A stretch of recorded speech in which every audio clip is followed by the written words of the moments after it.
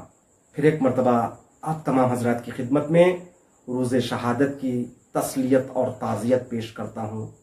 پروردگار ہم کو جلد سے جلد امام محمد تقی علیہ السلام کی روزے کی زیارت معرفت کے ساتھ کرنا نصیب فرما.